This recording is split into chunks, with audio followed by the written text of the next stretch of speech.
We're at the tour town. They call this tour town Sarbe View.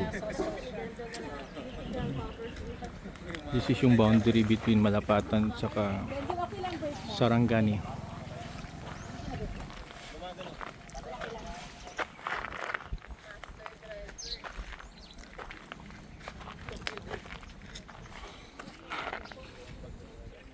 Ang ganda ng view ng Sarangani Bay here. So on the very far side, makita mo yung silhouette ng mountain range. So that's Kiamba, no? Maasim area.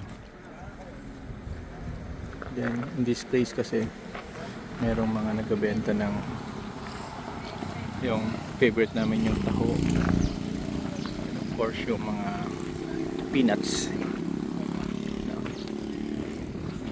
Hindi nakalagay yung boundary, come again. Then they have yung tawag nito, Gongdogong Sarangani Bay Protected Seascape.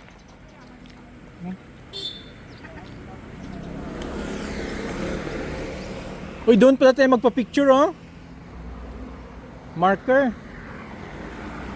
Dito na.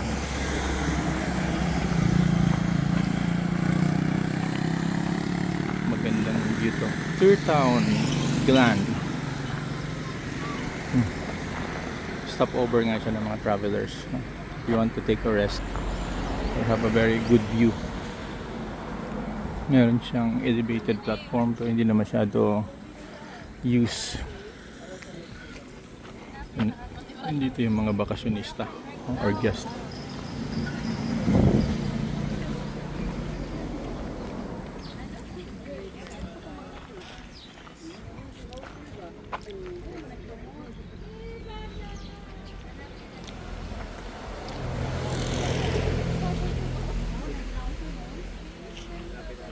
Of course yung outside of Sarangani Bay was going Indonesia na.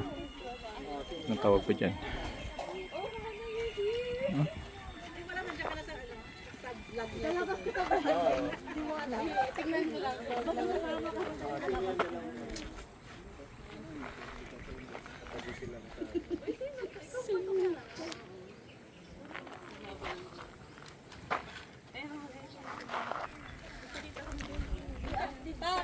Ano? Interview mo daw si Nika. Ano yung feeling niya sa ano? Nika, how's your reaction about yung Glan being someone from Luzon? Very beautiful. Huh? Very beautiful.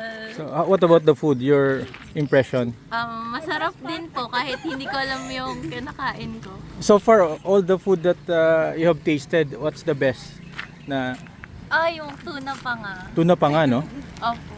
What about dito sa ano to? Glan, yung so far, ano yung mga na Yung unique lang yung nakain ko yung, ano ba yan? Balbakwa. Balbakwa. Balbakwa? Na Oo. parang kansi na maalat. Is this your first time to visit ano to? Mindanao. Mindanao? Yes po. Oh, Babalik po. So how so far your impression about the island? Is it dangerous or No. no? So Ano siya, pristine. galing, no? Galing talaga. Very very spontaneous.